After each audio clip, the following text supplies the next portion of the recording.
அனைவருக்கும் வணக்கம். Warm greetings. இன்னைக்கு தமிழ்நாடு பாடத்திட்டத்தின் கீழ் இருக்கக்கூடிய 10ஆம் வகுப்பு அறிவியலில் அலகு 1 சயின்ஸ் யூனிட் 1 அதுல laws of motion Newton's law பத்தி பார்க்க போறோம். இயக்க விதிகள், நியூட்டனின் விதிகளை பத்தி பார்க்க போறோம். நம்ம ஏற்கனவே போன வீடியோல இன்ட்ரோடக்ஷன் பார்ட் அறிமுகத்தை பத்தியும், கலீலியோ அரிஸ்டாட்டிலுடைய வித்தியாசமான பார்வைகள் பத்தியும், நியூட்டனுடைய புதிய பார்வை பத்தியும் நம்ம மேலோட்டமா பார்த்தோம். அதே போல நிலைமம் இனர்ஷியா பத்தின விஷயங்கள் பார்த்தோம். லீனியர் மொமெண்டம் இது சம்பந்தமா பார்த்தோம்.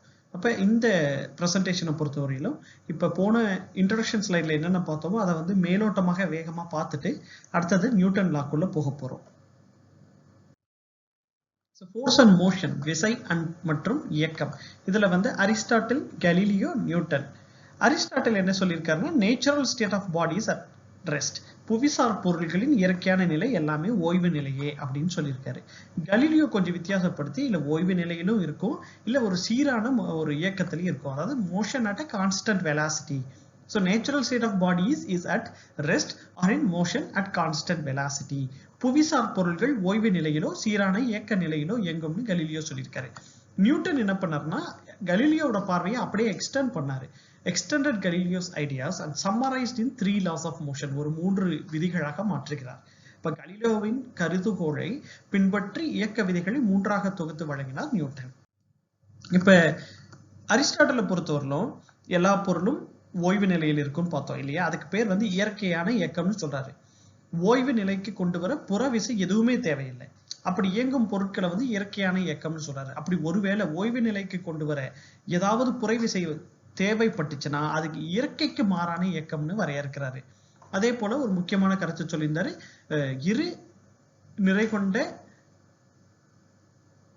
இருவேறு நிறை கொண்ட பொருள்களை சம உயரத்திலிருந்து நம்ம தூக்கி போடும் போது அது கனமான பொருள் வேகமாக வரும், அடுத்ததாக மெலிதாக இருக்கக்கூடிய பொருள் மெதுவா வரும் அப்படின்ற கருத்தை அவர் சொல்லியிருக்காரு. Aristotle stated that a moving body naturally comes to rest without any external influence of force. எந்த விதமான ஃபோர்ஸ் தேவையே இல்லை, அது தானா வந்துடும். So it is called as natural motion. அப்படி ஒருவேளை ஏதாவது புஷ் ஆர் புல் அந்த ஃபோர்ஸ் தேவைப்பட்டு தான் அந்த பொருளை நீங்க ரெஸ்ட்டுக்கு கொண்டு வரணும், it is called a violent motion, force dependent motion சொல்றாரு. So he also state when two different mass bodies are dropped from a height, the heavier body falls faster than the lighter one. இது Aristotle. அடுத்ததாக கலீலியோவை பொறுத்தவரையிலும் இயற்கையில் உள்ள புவிசார் பொருள்கள் யாவும் தத்தமது இயல்பான ஓய்வு நிலையிலோ அல்லது சீரான இயக்க நிலையிலோ தொடர்ந்தே இயங்கும். புறவிசை எதுவும் செயல்படாத வரை பொருள் யாவும் தத்தமது முந்தைய நிலையிலேயே இருக்கும். புறவிசை செயல்படாத வரையில, புறவிசை ஒன்று ஏவப்படாத வரையில ஓய்வு நிலையில் இருக்கும் பொருள் ஓய்வு நிலையில் இருக்கும், சீரான இயக்கத்தில் இருக்கும் பொருள் சீரான இயக்கத்திலேயே இருக்கும். அதான் கலீலியோவோட பார்வை. பொருள்களின் மீது விசையின் தாக்கம் இருக்கும்போது தம் நிலையின் மாற்றத்தினை தவிர்க்க முயலும் தன்மை அதன் நிலைமம் எனப்படும். அப்போ ஒரு இயக்க நிலையில இருக்கு, இல்ல சீரான இயக்க நிலையில இருக்கு, இல்ல ஓய்வான நிலையில இருக்கு. ஒரு பொருள், அந்த பொருளின் மீது விசையின் தாக்கம் ஒன்று செயல்படுத்தப்படும் பொழுது அந்த பொருள் தத்தமது நிலையில் இருந்து மாறுவதற்கு முரண்படும் அல்லது அதை தவிர்க்க முயலும், ஒரு ரெசிஸ்டன்ஸ் கொடுக்கும். அப்படி கொடுக்கறதுக்கு பேர் தான் நிலைமம் எனப்படும். இங்கிலீஷ்ல இனர்ஷியா. அப்ப பொருளின் மீது விசையின் தாக்கம் இருக்கும்போது தம் நிலை மாற்றத்தினை தவிர்க்க முயலும் தன்மை அதன் நிலைமம் எனப்படும். அதே போல வெற்றிடத்தில் வெவ்வேறு நிறை கொண்ட பொருள்கள் யாவும் ஒரே உயரத்தில் இருந்து விழும்போது அவை ஒரே நேரத்தில் தரையை வந்தடையும். அரிஸ்டாட்டிலை பொறுத்தவரையிலும் இந்த வெற்றிடத்தை பத்தி அவர் கணக்கிடல. 2 பொருள் எடுத்துக்கிட்டாரு, வெவ்வேறு நிறை கொண்ட பொருள். அப்ப எது முதல்ல வரும் எது பின்னாடி வரும்ன்றதை பத்தி சொன்னாரு. கனமான பொருள் முன்னாடி வரும், கனம் இல்லாதவை இரண்டாவதாக வரும். ஆனா கலீலியோவை பொறுத்தவரையிலும் வெற்றிடத்தில் வெவ்வேறு நிறை கொண்ட பொருள்கள் யாவும் ஒரே உயரத்தில் இருந்து விழும்போது அவை ஒரே நேரத்தில் தரையை வந்தடையும் என்ற கருத்தை சொல்லியிருக்காரு. So the natural state of all earthly bodies is either the state of rest or the state of uniform motion. அப்ப எல்லா பாடிஸும் ஒன்னு ரெஸ்ட்ல இருக்கும், இல்ல யூனிஃபார்ம் மோஷன்ல இருக்கும், சீரான இயக்க நிலையில இருக்கும். A body in motion will continue to be in the same state of motion as long as no external force is applied. External force தேவைப்படாத வரையில a body in motion will continue to be in the same state of motion. When a force is applied on bodies, they resist any change in their state. அப்போ ஒரு force அந்த பாடிக்கு apply பண்றோம்னா, அந்த ஒரு பொருள் மீது அப்ளை பண்றோம்னா they resist any change in their state. அது ஓய்வு நிலையில இருக்க பொருளாக இருந்தாலும் சரி, இல்லை சீரான இயக்கத்தில் இருக்கிற பொருளாக இருந்தாலும் சரி, ஏதோ ஒரு ஃபோர்ஸ் அப்ளை பண்ணி அதோடைய நிலையை வந்து நம்ம மாற்ற முயற்சி பண்ணா அந்த பொருள் அந்த நிலைக்கு எதிரான ஒரு ரெசிஸ்டன்ஸை கொடுக்கும். they resist any change in their state. அதோடைய நிலையிலிருந்து மாறுவதற்கு அந்த பொருள் விரும்பாது. So this property of bodies is called inertia. When dropped from height in vacuum, bodies of different size, shape and mass fall at the same rate and reach the ground at the same time. இதே காற்று இருந்துச்சுன்னா ஒரு மாதிரி நடக்கும். காற்று இல்லாத சூழலில் வெவ்வேறு பொருள்கள் இருக்கு, அது வெவ்வேறு சைஸ்ல இருக்கு, ஷேப்ல இருக்கு, மாஸ் இருக்கு, இட் டசன்ட் மேட்டர். அதை பத்தி எந்த பிரச்சனையும் இல்லை. ஆனா மேல இருந்து கீழே போட்டீங்கன்னா ஒரே நேரத்துல தான் அந்த தரையை வந்து சேர்ந்தடையும். ஆனா காற்று இருந்துச்சுன்னா கனமான பொருள் தான் முதல்ல வரும், கனம் இல்லாத எளிதான பொருள், மெலிதான பொருள் மேல இருந்து கீழே வர தாமதமாகும். இதுதான் கலீலியோட பார்வை. அடுத்ததா நம்ம இனர்ஷியா நிலைமம் பத்தி பார்த்திருந்தோம். அதாவது ஒவ்வொரு பொருளுமே தன் மீது சமன் செய்யப்படாத வரையில் தமது ஓய்வு நிலையையோ அல்லது சென்று கொண்டிருக்கும் நேர்கோட்டு இயக்க நிலையோ மாற்றுவதை எதிர்க்கும் தன்மை நிலைமம் என்று அழைக்கப்படுகிறது. அதாவது கிட்டத்தட்ட நம்ம சில நேரம் வந்து ஒரு விஷயத்தை உடனே ஏத்துக்காம பிடிவாதம் பிடிக்கிற மாதிரி தான் நிலைமம்னு சொல்லியிருந்தேன். முதல்ல பிடிவாதம் பிடிப்போம், ஆனா இயற்கையா சில நேரங்கள் சில விஷயங்களுக்காக நம்ம விட்டு கொடுக்க வேண்டிய சூழல் வரும். அப்புறம் நம்ம அந்த நிலைப்பாடை மாத்துவோம். அப்படிதான் இது. இப்ப இந்த உதாரணத்துக்கு இந்த புகைப்படத்துல பாத்தீங்கன்னா இங்க வந்து ஒரு பேப்பர் இருக்கு, அட்டை இருக்கு, அதுக்கு மேல வந்து ஒரு காயின் இருக்கு, ஒரு காசு இருக்கு, நாணயம் இருக்கு. இப்ப இந்த காகித அட்டையை வந்து நகர்த்தி விட்டோம்னா, வேகமா விரலால் சுண்டி விட்டோம்னா நகர்ந்துரும். அப்ப இங்க இருக்கிற இந்த நாணயம் இது தன்னுடைய நிலையை மாற்ற விரும்பாது, அந்த காகித அட்டையோட போக விரும்பாது, முதல்ல அதோடைய நிலையவே இருக்க விரும்பும். அப்ப வேற வழி இல்லாம அது இந்த குவளையில விழுந்துரும். So the inertia is an inherent property of a body to resist any change in its state of rest or the state of uniform motion unless it is influenced upon by external unbalanced force. அப்ப இந்த கார்ட்போர்டை வந்து நம்ம நகர்த்தின பிறகு இந்த coin அதோடைய state of ரெஸ்ட்ல இருக்கதான் விரும்புது. ஆனா இங்க ஒரு எக்ஸ்டர்னல் அன்பேலன்ஸ்டு ஃபோர்ஸ் வருது, அது வந்து இங்க கிராவிட்டி இல்லையா. So because of the gravity it is pull down, இது வந்து கீழே வந்து இழுக்கப்படுது. ஸோ இதான் இனர்ஷியா ஆஃப் ரெஸ்ட்,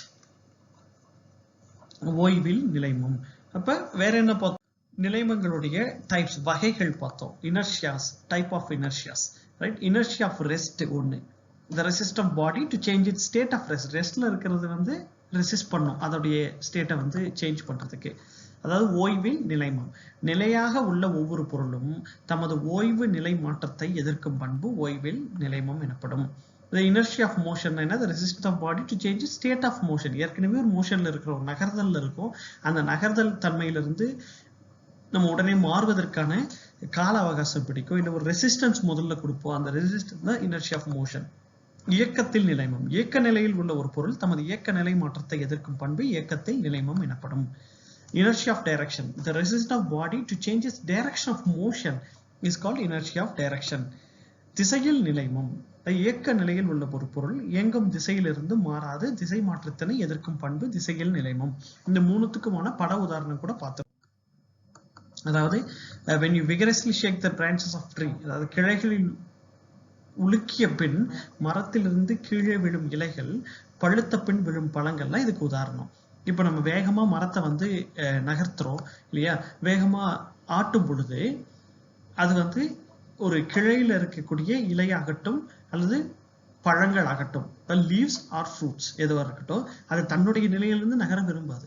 இந்த கிளை தான் நகர்த்துறோம், வேகமா நகர்த்துறோம். அப்ப இந்த இலையும் பழங்களும் என்ன ஆகும், கீழே வந்து விழ ஆரம்பிச்சிரும். கிட்டத்தட்ட நம்ம ஏற்கனவே பார்த்த இந்த கார்ட்போர்ட் காயின் உதாரணம் போலதான் இது.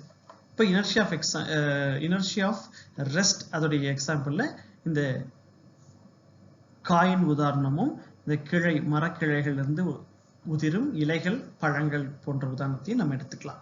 அடுத்ததாக இனர்ஷியா ஆஃப் மோஷன் இல்லையா, நீளம் தாண்டுதல் போட்டியில் உள்ள ஒரு போட்டியாளர் நீண்ட தூரம் தாண்டுவதற்காக தாம் தாண்டும் முன் சிறிது தூரம் ஓடி வருவார். அப்ப வேகமா ஓடி வர ஒருத்தர் அந்த இடத்துல இருந்து குதிக்கும் போது அந்த ஏற்கனவே ஓட்டத்தில் இருக்கக்கூடிய அந்த ஸ்டேட் ஆஃப் மோஷன் அது இன்னும் கொஞ்சம் அவருக்கு உந்துதல் சக்தியை கொடுக்கும். அதான் inertia of motion. An athlete runs some distance before jumping because this will help him jump longer and higher. So inertia of motion கான உதாரணம் இது. ஸோ அடுத்ததாக இனர்ஷியா ஆஃப் டைரக்ஷன். ஓடும் மகிழுந்து வளைப்பாதையில் செல்லும் போது பயணியர் ஒரு பக்கமாக சாய காரணம் திசைக்கான நிலைமமாகும். அப்போ இதுவும் பார்த்தோம். ஒரு வாகனம் இந்த பக்கம் போயிட்டு இருக்கு, வேகமா திரும்புது. ஆனா நம்ம வந்து இந்த பக்கம் தான் திரும்புவோம் எப்பயுமே. ஏன்னா வாகனம் திரும்பும் திசை டக்குன்னு நம்ம வந்து உடனே நம்ம உடம்பு மாறாது. அப்ப நம்ம இனர்ஷியா ஆஃப் டைரக்ஷன், திசைக்கான நிலைமம் என்ற கோட்பாட்டின் அடிப்படையில நம்ம நேரான பாதையை தான் நம்ம உடம்பு முதல்ல தேர்ந்தெடுத்திருக்கோம். அப்ப நம்ம வாகனம் இடது பக்கமாக சாயும் போது நம்ம வலது பக்கம் சாய்வது போல தோன்றும். அதே போலதான் இந்த பந்துகள் இந்த பக்கம் இருந்து வரும்போது எந்த தடுப்பும் இல்லைன்னா நேரா வந்துடும். இங்க தடுப்பு இருந்துச்சுன்னா இந்த பாகம் வந்து தடுக்கப்பட்டுரும். ஆனா இந்த பந்துகள் அது தன்னுடைய நிலை மோஷன், அதோட இயக்க நிலையில் இருக்கு. அதை வந்து அது தடுக்க விரும்பல, அதை மாற்ற விரும்பல. அப்ப என்ன நடக்கும்? இது இங்க இருந்து கீழே குதித்து விழும். அடுத்ததா என்ன பார்த்தோம்? லீனியர் மொமெண்டம், நேர்கோட்டு உந்தம். அதாவது impact of force is more if the velocity and mass of a body is more. எப்பொழுதுமே நம்ம திசை வேகமோ நிறையோ அதிகமாக இருந்தால் விசையின் தாக்கம் அதிகமாக இருக்கும்.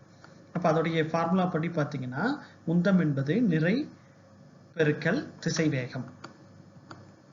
அப்ப linear momentum is equal to mass into velocity. அப்போ மாஸ் அதிகமாக இருந்தாலும் சரி, வெலாசிட்டி அதிகமாக இருந்தாலும் சரி, நிறை திசை வேகம் இது இரண்டுல எது வேகமாக இருந்தாலும் சரி, the impact of force அது அதிகமாக இருக்கும். அப்ப விசையின் தாக்கம் மிக அதிகமாக இருக்கும். இதையும் பார்த்தோம் இல்லையா?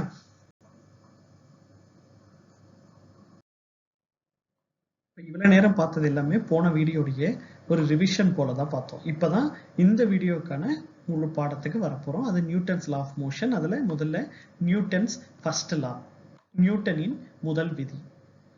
ஒவ்வொரு பொருளும் புறவிசை ஏதும் செயல்படாத வரையில் தமது ஓய்வு நிலையிலோ அல்லது சீராக இயங்கிக் கொண்டிருக்கும் நேர்கோட்டு நிலையிலோ தொடர்ந்து இருக்கும்.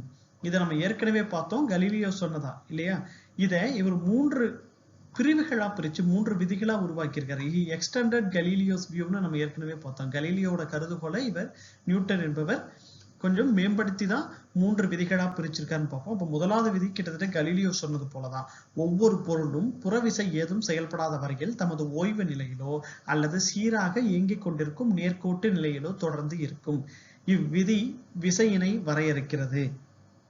அது மட்டுமின்றி பொருட்களின் நிலைமத்தையும் விளக்குகிறது. So this law states that every body continues to be in its state of rest or the state of uniform motion along a straight line unless it is acted upon by some external force. ஒரு external force act செய்யப்படாத வரையில, ஒரு external force செலுத்தப்படாத வரையில a body which is in state of uniform motion try to exist in the state of uniform motion, a body which is in the state of rest which try to be in the state of rest. So இதுதான் Newton's first law. It gives the definition of force as well as inertia. Force பத்தியும் inertia பத்தியும் ஒரு தகவலை இந்த Newton's first லா கொடுக்கிறது. உதாரணத்துக்கு இந்த பந்தை பார்ப்போம். இது ஒரு விசையின் மூலமாக இந்த பந்தை நம்ம நகர்த்துறோம். அது எதுவரையில நகர்ந்து போகும்? இப்படியே போயிட்டே இருக்கும். எதுவரையில நகர்ந்து போகும்? ஒரு எக்ஸ்டர்னல் ஃபோர்ஸ் வந்து இங்க இருக்கும் வரையில நகர்ந்துகிட்டு இருக்கும். அப்ப ஏதோ ஒரு புறவிசை இந்த பந்தை தடுக்கும் வரையில இந்த பந்து இப்படி போயிட்டு இருக்கும்.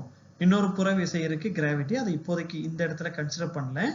இந்த பந்தை ஒரு விசையின் மூலமாக ஒரு நேர்கோட்டில் செலுத்தும் பொழுது அது ஒரு புறவிசையினால் தடுக்கப்படுகிறது. அந்த இடத்துல அந்த பாதையை நிறுத்துகிறது, அந்த ஓட்டத்தை நிறுத்துகிறது. So it starts to move when someone kicks the ball. ஒரு ஃபோர்ஸோட கிக் பண்ணும்போது அது நகருது. ஸோ எக்ஸ்டர்னல் ஃபோர்ஸ் வந்து இங்கே இந்த வலை இருக்கு, அந்த எக்ஸ்டர்னல் ஃபோர்ஸ்னால தடுக்கப்படுது. So this gives an explanation or illustration example of Newton's first law.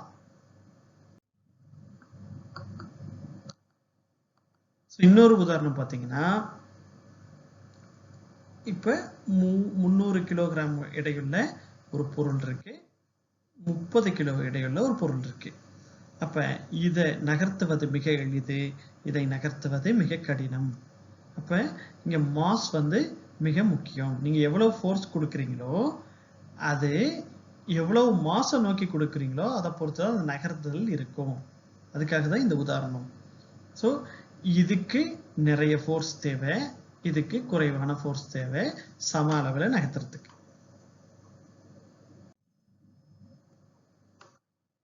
அடுத்ததா ஃபோர்ஸ்னா என்னன்னு பார்ப்போம். இவ்வளவு நேரம் ஃபோர்ஸ்னு பார்த்துட்டு இருக்கோம். ஃபோர்ஸ்னா என்ன? Force is an external effort in form of push or pull. ஒரு இழுத்தல் அல்லது தள்ளுதல் என்ற புறச்செயல் வடிவமே விசை ஆகும். So விசை என்பது இழுத்தல் அல்லது தள்ளுதல் என்ற புறச்செயல் வடிவமாகும். Force is an external form in the form of push or pull. So இதுல என்னென்ன இருக்கு? ஓய்வில் உள்ள பொருளை இயக்குவதற்கு அல்லது இயக்க முயற்சிப்பதற்கான செயல். ஒரு பொருள் ஓய்வில் இருக்கு, அதை இயக்குவதற்கு அல்லது இயக்க முயற்சிப்பதற்கான செயல், அது force. It produces or tries to produce a motion of static body. ஸ்டாட்டிக்கா இருக்கக்கூடிய நிலையா இருக்கக்கூடிய ஒரு பொருளை நகர்த்துவதற்கு அல்லது முயற்சி பண்ணுவதற்கு. இயங்கிக் கொண்டிருக்கும் பொருளை நிறுத்த அல்லது நிறுத்த முயற்சிப்பதற்கான செயல். Stop or tries to stop a moving body. ஒரு பொருள் இயங்கிட்டு இருக்கு, அதை நிறுத்துறோம் அல்லது நிறுத்த முயற்சி பண்றோம். ஓய்வில் இருக்கு, அதை நகர்த்துறோம் இல்ல நகர்த்த முயற்சி பண்றோம். இயங்கிக் கொண்டிருக்கும் பொருளின் திசையினை மாற்ற அல்லது மாற்ற முயற்சிக்கிறோம். இப்போ ஓய்விலிருந்து நகர்த்த முயற்சிக்கிறோம் அல்லது நகர்த்துறோம். இயங்கிக் கொண்டிருக்கும் பொருளை நிறுத்துவதற்கு முயற்சிக்கிறோம் அல்லது நிறுத்துறோம்.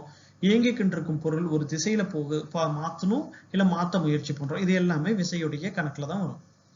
So produces or tries to produce the motion of a static body, stops or tries to stop a moving body, changes or tries to change the direction of motion of a moving body. Force has both magnitude and direction. So it's a vector quantity. எண் மதிப்பும் இருக்கு, திசையும் இருக்கு. அப்ப இது vector அளவு ஆக நம்ம கணக்கிட. அடுத்தது ஃபோர்ஸ்ல பாத்தீங்கன்னா ரெண்டு வகை இருக்கு. டைப்ஸ் ஆஃப் ஃபோர்ஸ், விசையின் வகைகள். ஒன்று ஒத்த இணை விசைகள், மாறுபட்ட இணை விசைகள். அதாவது like parallel forces, unlike parallel forces. இப்ப ரெண்டு வகையா பிரிக்கலாம். ஒத்த இணை விசைகள் என்னென்ன? இரண்டு அல்லது இரண்டிற்கும் மேற்பட்ட சமமான அல்லது சமமற்ற விசைகள் ஒரே திசையில் ஒரு பொருள் மீது இணையாக செயல்பட்டால் அவை ஒத்த இணை விசைகள் ஆகும். ஒரு பொருளை நம்ம சேர்ந்து ஒரே பக்கம் நகர்த்துறோம், அதுதான் ஒத்த இணை விசைகள். Two or more forces of equal or unequal magnitude acting along the same direction parallel to each other are called parallel force. ஒரு பெரிய பொருள் இருக்கு, சோஃபா இருக்கு, இல்ல ஒரு பெரிய ஏதோ ஒரு கனமான பொருள் இருக்கு, அதை ஒரு பக்கம் நகர்த்தணும்.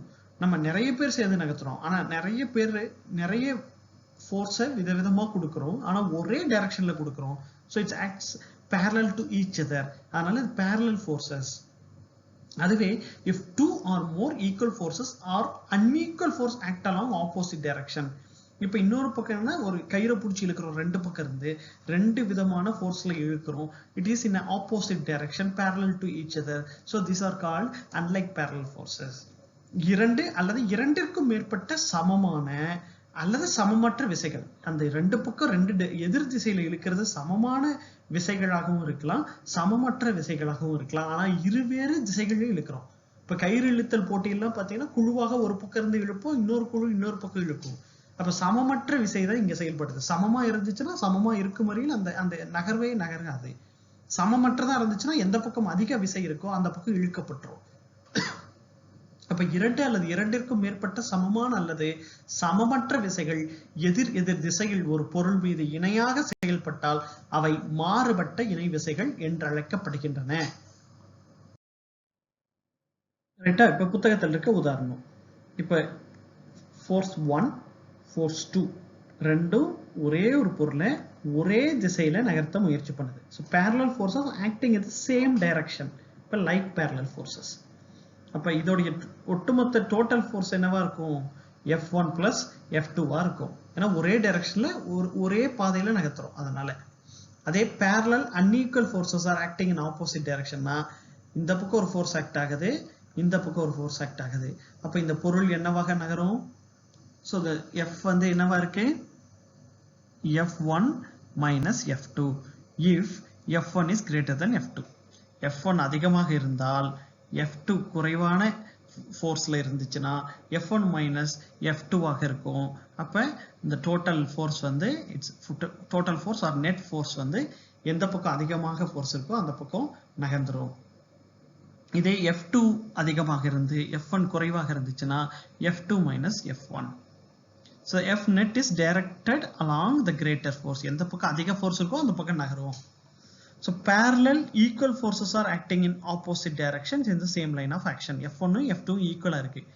F1 F2 ஆனால் ரெண்டுமே equal and parallel forces. அப்ப என்ன இருக்கும்? net force வந்து 0வா தான் இருக்கும். அந்த பொருளை நகர்த்தவே முடியாது. தமிழ்ல பாத்தீங்கன்னா ஒத்த இணை விசைகள் ஒரே திசையில் செயல்பட்டால் F1 F2 ரெண்டு force இருக்கு, ரெண்டும் ஒரே திசையில செயல்பட்டால் F தொகுப்பயன் என்பது F1 கூட்டல் F2 ஆக இருக்கும்.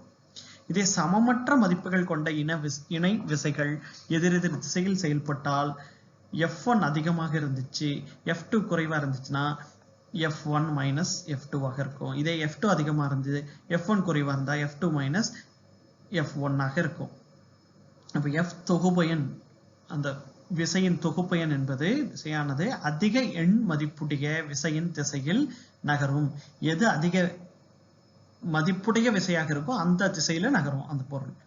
இதே சமமான விசைகள் எதிரெதிர் திசையில் ஒரே நேரத்தில் நேர்கோட்டில் செயல்பட்டால், இங்க சமமான விசையாக இருந்துச்சுன்னா அப்ப F தொகுப்பயன் என்பது 0வாக இருக்கும். அந்த பொருளை நகர்த்தவே முடியாது.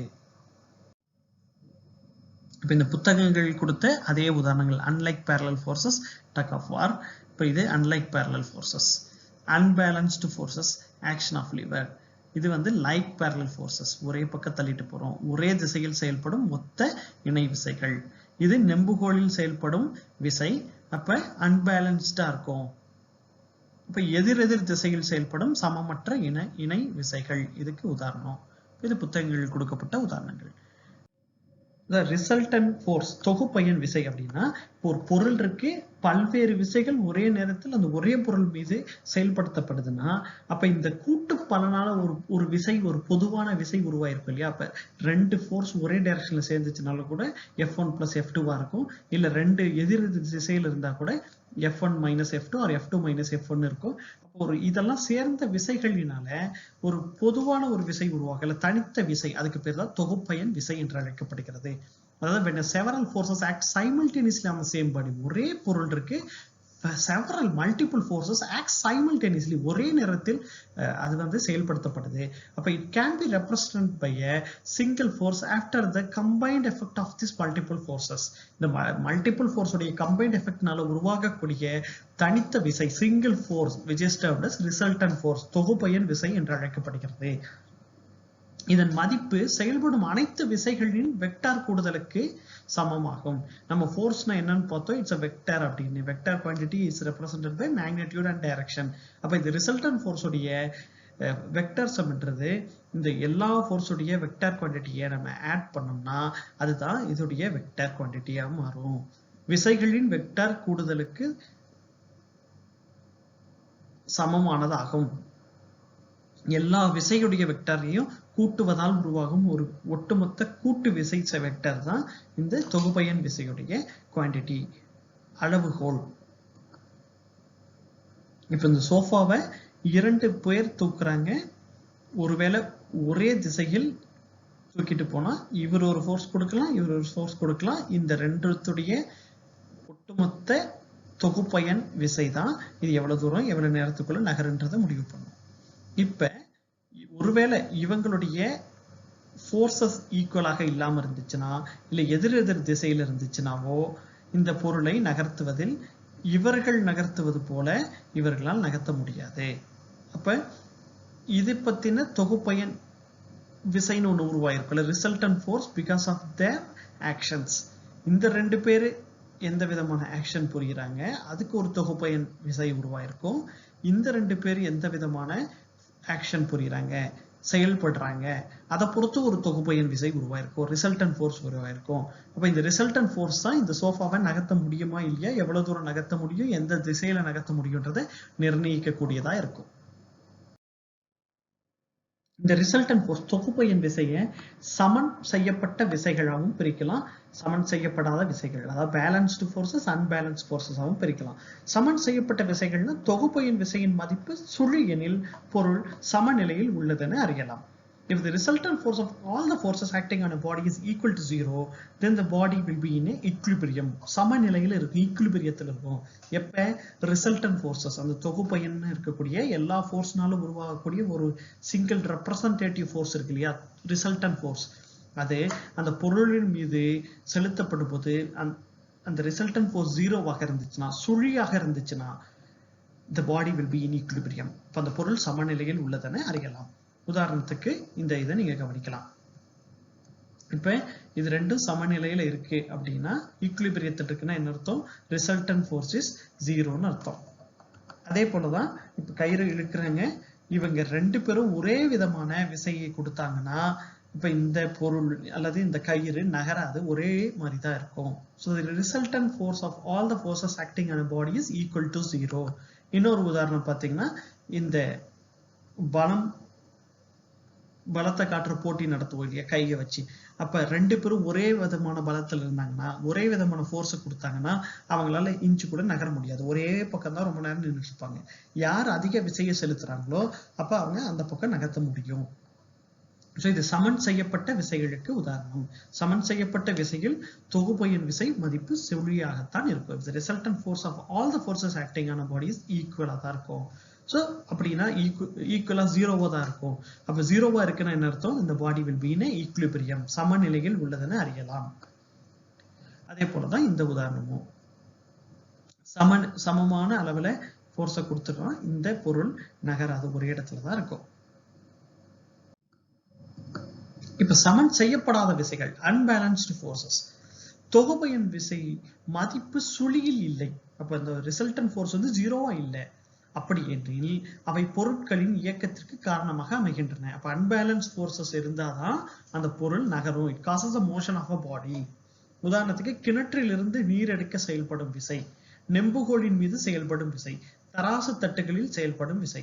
தராசு தட்டில் நீங்க ஒரு பக்கம் ஃபோர்ஸ் அதிகமா வச்சுட்டீங்க, வெயிட் அதிகமா வச்சுட்டீங்கன்னா ஃபோர்ஸ் அதிகமாகுது, அப்ப என்னாகும், ஒரு பக்கம் திரும்பும். நெம்புகோலை நீங்க சரியாக திருப்பினீங்கன்னா அதுக்கேற்ற வடிவத்துல அது கொடுக்கிற ஃபோர்ஸ்னால நம்ம திருப்ப வேண்டிய இடம் திரும்பும். அதே போலதான் கிணற்றிலிருந்து நீர் எடுக்க செயல்படும் விசை, நீங்க எந்த அளவுக்கு ஃபோர்ஸ் கொடுக்குறீங்களோ அந்த அளவுக்கு அது வேகமா வரும்.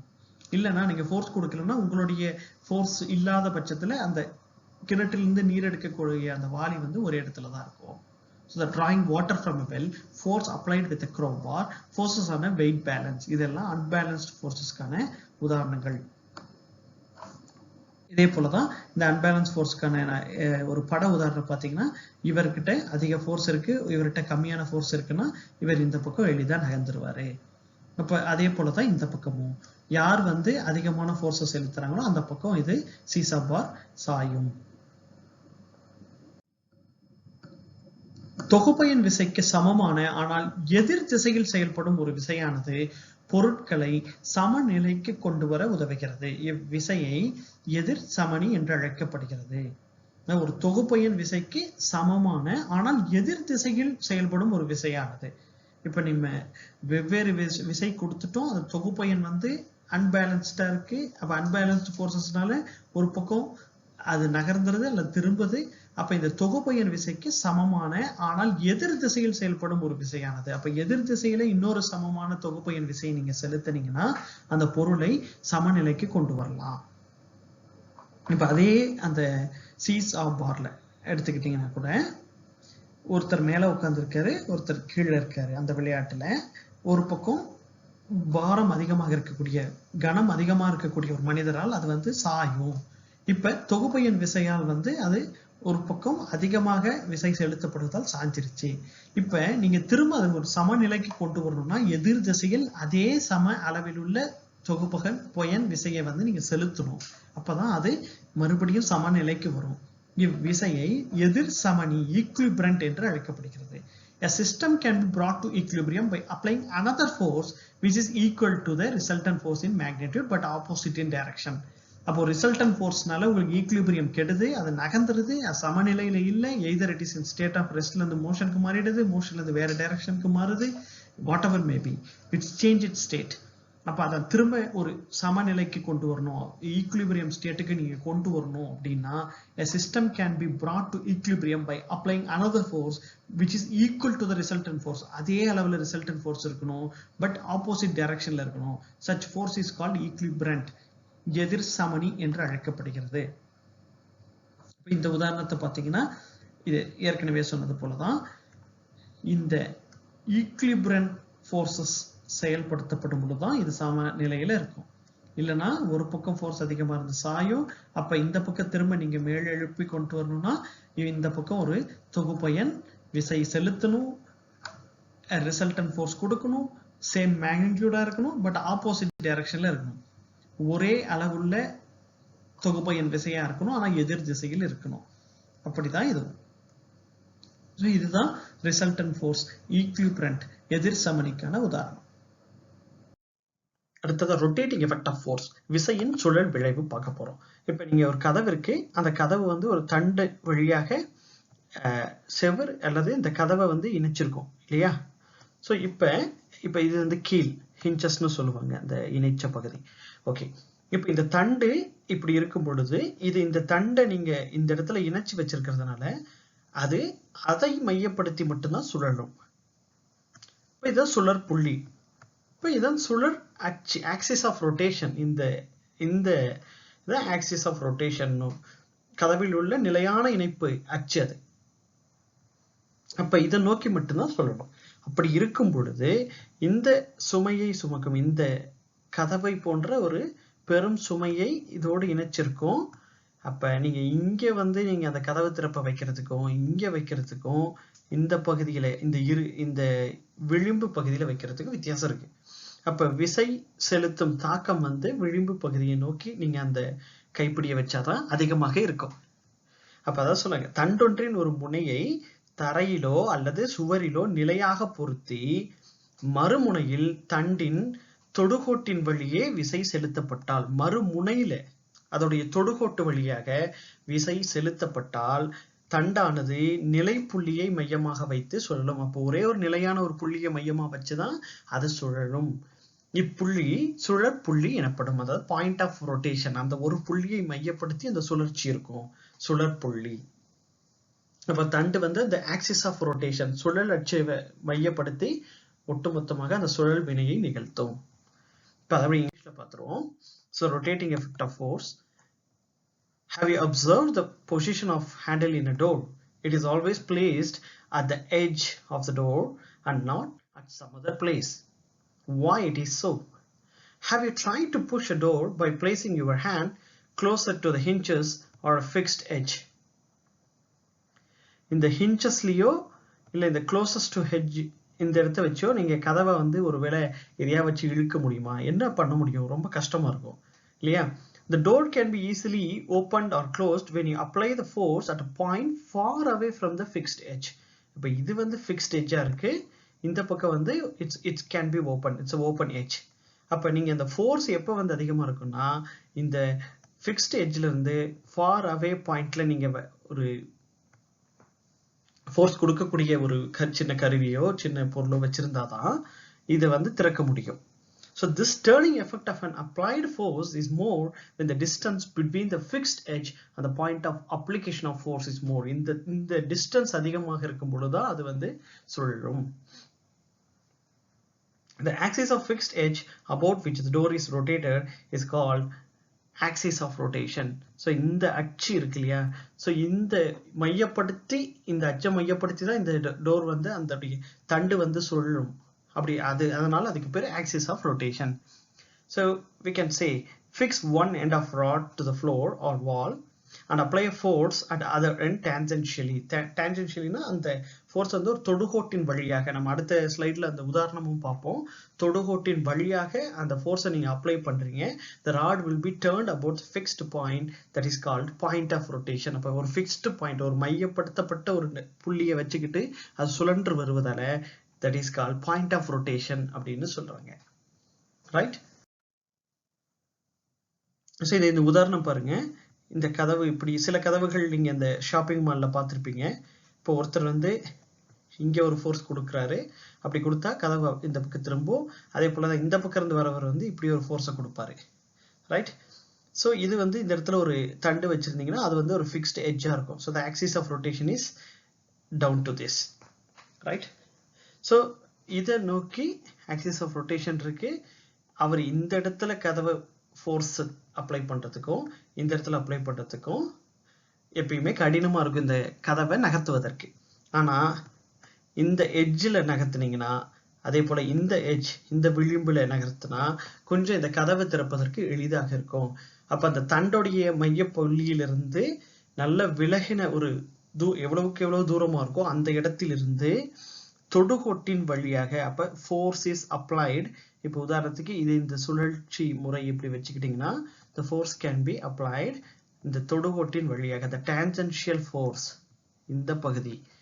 அப்ப so the tangential force is like here. அப்ப இந்த சுழலுடைய தொடுகோட்டின் வழியாக தான் இந்த tangential force ன்னு சொல்றது. அதே போலதான் இங்கேயும், right?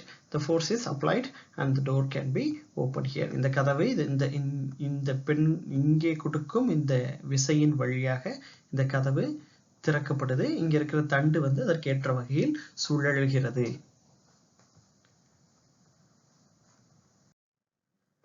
இப்ப இந்த விசையின் திருப்பு திறன் பத்தி பார்க்கிறோம். அதாவது இந்த ஒரு மைய புள்ளியிலிருந்து ஒரு தண்டை சுழற்றுறோம், அதுக்கு தேவையான விசை கொடுக்குறோம்னு பார்த்தோம் இல்லையா? அப்ப அப்படியான விஷயங்களுக்கு அந்த விசையுடைய அளவுகோல் எப்படி நம்ம கணக்கிடலாம் அப்படின்னா, விசையின் திருப்புத்திறன் இந்த இடத்துல என்ன கொடுத்திருக்காங்கன்னா இந்த டி வடிவில் கொடுத்திருக்காங்க. இது வந்து கிரேக்கத்துல டா அப்படின்னு சொல்லுவாங்க, TAU டா. இப்ப கிரேக்க மொழியில இது டான்னு சொல்லுவாங்க இந்த குறியீடை. அப்ப இந்த விசையின் திருப்பு திறனானது எப்படி கணக்கிடலாம்னா, விசையின் எண் மதிப்பு, அதாவது F-ற்கும் நிலையான புள்ளி மற்றும் விசை செயல்படும் அச்சிற்கும் இடையே உள்ள செங்குத்து தொலைவு D.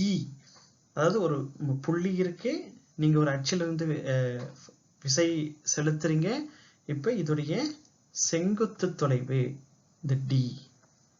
அப்ப இந்த தொலைவு தான் கணக்கிடணும். அப்ப விசை இன்டு ஆர் பெருக்கல் செங்குத்து தொலைவையும் பெருக்கிறோம், ஃபோர்ஸையும் டிஸ்டன்ஸையும் மல்டிப்ளிகேஷன் பண்றோம். அப்ப இந்த டா is equal to F into D. இது ஒரு வெக்டர் அளவாகும். இதன் திசையானது விசை செயல்படும் அச்சின் திசையை மற்றும் தொலைவின் தளத்திற்கு செங்குத்து திசையில் இருக்கும். இதன் அளவுகோல் நியூட்டன் மீட்டர் ஆகும். The rotating or turning effect of a force about a fixed point or fixed axis is called momentum of the force. That is called torque, tau. It is measured by the product of the force F and the perpendicular distance D between the fixed point or the fixed axis and the line of action of the force. Tau is equal to F into D. The torque is vector quantity. It is acting along the direction perpendicular to the plane containing the line of action of force and the distance. So its SI unit is Newton meter. இந்த விசையின் திருப்புத்திறனுடைய உதாரணத்தை அப்படி பார்த்துருவோம். ஏற்கனவே நான் சின்ன கோடுகள் போட்டு காட்டினேன், இருந்தாலும் இந்த பட உதாரணம். இப்ப இதை வந்து நீங்க திருப்பணும். இப்ப விசை இந்த விளிம்புல நீங்க அப்ளை பண்ணுவீங்க இல்லையா, செயல்படுத்துவீங்க. அப்ப இந்த எந்த பகுதியை திருப்ப போறீங்களோ அதற்கும் எந்த இடத்தில் விசையை நீங்க அப்ளை பண்ண போறீங்களோ, விசையை செயல்படுத்துறீங்களோ, so the distance between the axis of rotation and to the point where you apply the force, so this distance is important and the force is important. So the torque is equal to force into D, that is the length. அப்ப இந்த ஆக்சிஸ்ல உங்களுக்கு force இருக்கு, axis of rotation இருக்குன்னா இதுக்கு perpendicular செங்குத்தாக, அதாவது 90 டிகிரியில உங்களுக்கு டார்க்குடைய vector குவான்டிட்டியை நம்ம மெஷர் பண்ணலாம். ஸோ உதாரணத்துக்கு இப்போ ஆக்சிஸ் ஆஃப் ரொட்டேஷன் இப்படி இருக்கு, ஃபோர்ஸ் இப்படி இருக்குன்னா உதாரணத்துக்காக இப்போ இதோடைய 90 டிகிரி பெர்பெண்டிகுலர் அப்படின்னா இந்த இது இல்லையா, ஒருவேளை இந்த இடத்துல இப்படி இருக்குன்னா அப்போ இதோடைய பெர்பெண்டிகுலர் இது வந்து 90 டிகிரி இந்த இடத்துல வரும், ரைட்? ஸோ செங்குத்தாக அந்த வெக்டர் அளவுகோலை நம்ம கணக்கிடலாம். இப்ப இரட்டை விசைகள் அல்லது இரட்டை பத்தி பார்க்க போறோம். அதாவது நம்ம ஏற்கனவே பார்த்த பொருள் எப்படி இருக்கும்னா, ஏற்கனவே பார்த்ததுல இப்ப ஒரு பொருள் இருக்கு, இருவேறு திசைகளிலிருந்து சம அளவிலான நீங்க விசையை செலுத்தினால் இது நகராதுன்னு பார்த்தோம் இல்லையா? இப்ப ஒரு இப்படியான பொருள் இருக்கு, ஒரு விசை இந்த பக்கம் செலுத்துறீங்க, இந்த பக்கம் செலுத்துறீங்க. அப்ப இதோடைய இரட்டைகளின் தொகுப்பயன் விசை மதிப்பு சுழியாக இருக்கும். அதனால இவை நேர்கோட்டு இயக்கத்தினை ஏற்படுத்தாது, ஆனால் சுழல் விளைவினை ஏற்படுத்தும். அதனாலதான் இது இரட்டைகளின் திருப்புத்திறனை கணக்கிடுறோம். இப்ப இரட்டைகளின் திருப்புத்திறனை எப்படி கணக்கிடலாம்னா, நீங்க ஒரு சுழல் அச்சிலிருந்து எங்கே விசை செலுத்துறீங்களோ அதற்கான இடைவெளி அல்லது தொலைவு dன்னு கணக்கிட்டு டார்க் திருப்புத்திறன் is equal to விசையையும் இந்த தொலைவையும் பெருக்கணும் இல்லையா? அதேதான் இப்ப. பட் இந்த மொமெண்ட் இரட்டைகளின் திருப்புத்திறனாக எப்படி கணக்கிடலாம்னா F into S. அதாவது இது ஒரு சுழல் அச்சு, இங்க ஒரு விசை செலுத்துறீங்க, இங்க ஒரு விசை செலுத்துறீங்கன்னா இதற்குரிய செங்குத்து தொலைவு இந்த தொலைவு இதுதான் S. இங்க Dன்னு பார்த்தோம், இப்ப இங்க மொமெண்ட் ஆஃப் கப்பிள் இரட்டை விசைகள்ல Sன்னு பார்க்கிறோம். அதான் இந்த வித்தியாசம் டார்க்குக்கும் இந்த கப்பிளுக்கும் ஆன வித்தியாசம். So M equal to F into S. இப்ப இதுவும் SI அலகு நியூட்டன் மீட்டர் தான், டார்க்குக்கும் அதே தான். டார்க்குக்கும் CGS அலகு வந்து டைன் சென்டிமீட்டர் தான், இதுக்கும் அதே தான். So two equal and unlike parallel forces applied simultaneously at two distinct points. So you are applying a force here, which is here, another here. So it is two equal unlike parallel forces applied simultaneously ஒரே நேரத்துல at a two distinct point, வெவ்வேறு இடத்திலிருந்து நீங்க அதை apply பண்ண போறீங்க. அப்படி apply பண்ணீங்கன்னா இந்த ஃபோர்ஸ் வந்து two forces does not coincide. அப்ப இது டிரான்ஸ்லேட்டரி மோஷனை கொடுக்காது, நகர்த்தாது. since the resultant force is zero, total force வந்து ஜீரோவா இருக்கனால இது என்ன பண்ணும், நகர்த்தாது எதையுமே, ஆனால் சுழற்சி முறையில் சுழற்றும். இப்ப இது ரொட்டேட் பண்ணும். ஸோ இப்ப நம்ம கணக்கிட வேண்டியது ரொட்டேட்டிங் எஃபெக்ட் ஆஃப் திஸ் கப்பல். நம்ம இதுக்கு முன்ன பார்த்தது டார்க், பட் இப்ப பாக்குறது ரொட்டேட்டிங் எஃபெக்ட் ஆஃப் அ கப்பல். அதை தான் நம்ம மூமெண்ட் ஆஃப் அ கப்பல்னு சொல்றோம். உதாரணத்துக்கு பாத்தீங்கன்னா turning a tape or winding or unwinding a screw, a spinning of a top. So the moment of a couple is measured by the product of any one of the forces and the perpendicular distance between the line of action of two forces. So the perpendicular distance is this. So இதை வந்து S ன்னு நம்ம வச்சுக்கலாம். So here are the forces. அப்ப moment of a couple M is equal to force into perpendicular distance between the line of action of forces. The unit of moment of couple is Newton meter as like a torque in SI system, and as like torque in CGS system it's dyne centimeter. இப்ப திருப்புத்திறனோட திசை அதாவது கப்பல் direction. இப்ப திருப்புத்திறன் திசையை நம்ம எப்படி கொள்ளலாம்னா, இப்ப வழஞ்சுழியாக இருப்பின்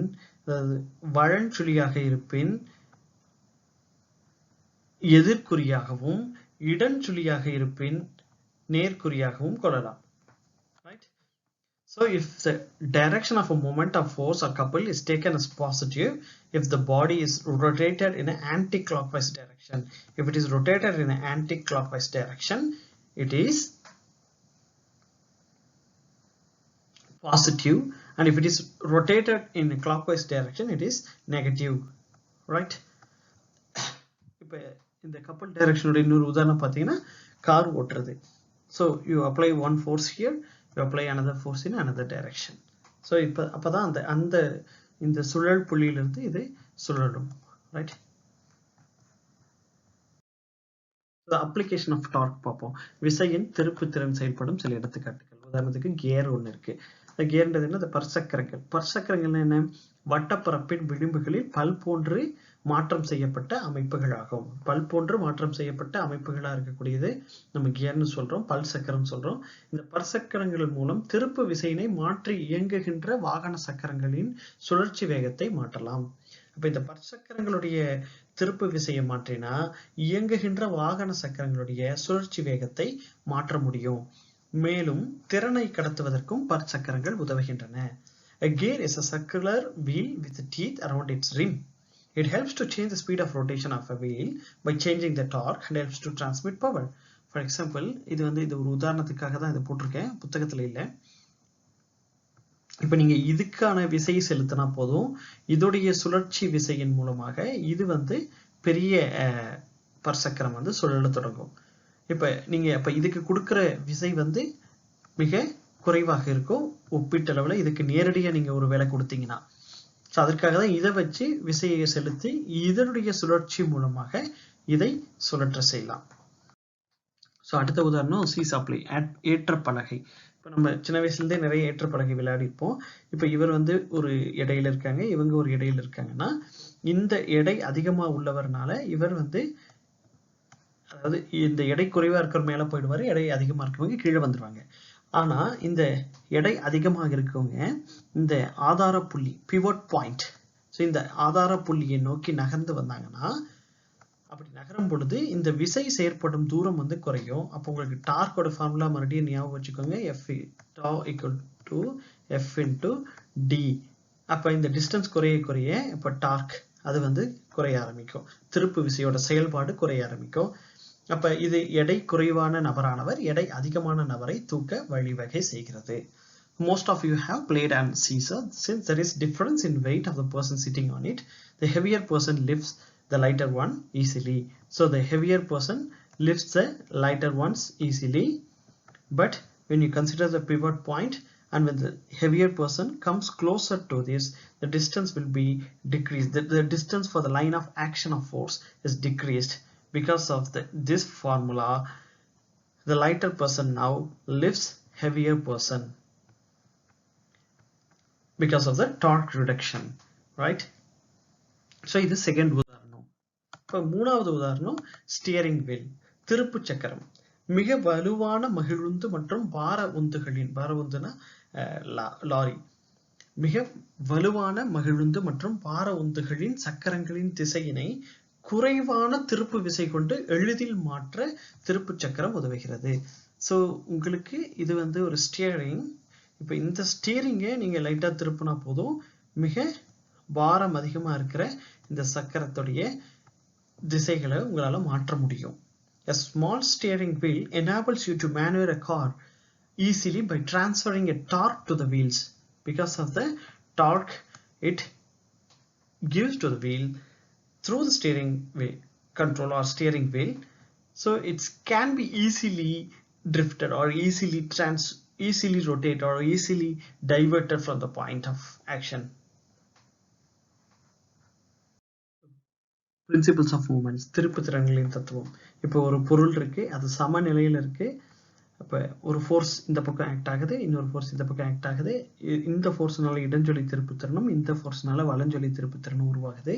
ஆனா இந்த பொருள் ஈக்குலிபிரியத்தில் இருக்கிறதுனால, சம நிலையில இருக்கிறதுனால, இந்த ஃபோர்ஸ் லைக் ஃபோர்ஸா இருந்தாலும் சரி, அன்லைக் ஃபோர்ஸஸா இருந்தாலும் சரி, சம மதிப்புள்ள அல்லது சம மதிப்பற்ற விசைகளாக இருந்தாலும் சரி, இணையாகவோ அல்லது எதிர் இணையாகவோ இருந்தாலும் சரி, எப்படி செயல்பட்டாலும் அப்பொருளின் மீது செயல்படும் மொத்த வலஞ்சொலி திருப்புத்திறனும் மொத்த இடஞ்சொலி திருப்புத்திறனும் சமமாக இருக்கும். வலஞ்சொலி திருப்புத்திறனும் இடஞ்சொலி திருப்புத்திறனும், அதாவது F1 into D1 is equal to F2 into D2. When a number of like or unlike parallel forces act on a rigid body and the body is in equilibrium. So the body is here at equilibrium, but there are forces which acting on it. Either it is like or unlike parallel forces, but there are number of forces acting on it. அப்படி இருக்கும் பொழுது the algebraic sum of a moments of anti-clockwise direction and the clockwise moment algebraic sum, இது ரெண்டும் ஈக்குவலா இருக்கும். So it's equal. Algebraic sum of the moments in clockwise direction is equal to the algebraic sum of the moments in anti-clockwise direction. In other words, at equilibrium, the algebraic sum of a moments of all individual forces about any point is equal to 0. அப்ப இந்த எந்த point எடுத்துக்கிட்டாலும் அந்த பாயிண்ட்ல இருந்து நீங்க எல்லா individual force உடைய மொமெண்ட்டை ஒட்டுமொத்தமா கூட்டினீங்கன்னா 0வா இருக்கும். சமநிலையில் உள்ள போது ஒரு புள்ளியின் மீது செயல்படும் அனைத்து விசைகளின் திருப்புத்திறன்களின் கூடுதல் சுழிக்கு சமமாக இருக்கும். அப்ப அப்படி இல்லைன்னா நம்ம இப்படியும் கணக்கிடலாம். So total F1 into D1 is equal to F2 into D2, or இது நம்ம எப்படி எழுதலாம் மாத்தி கூட அதுதான் அந்த ரெண்டாவது பாயிண்ட் சொல்லுது.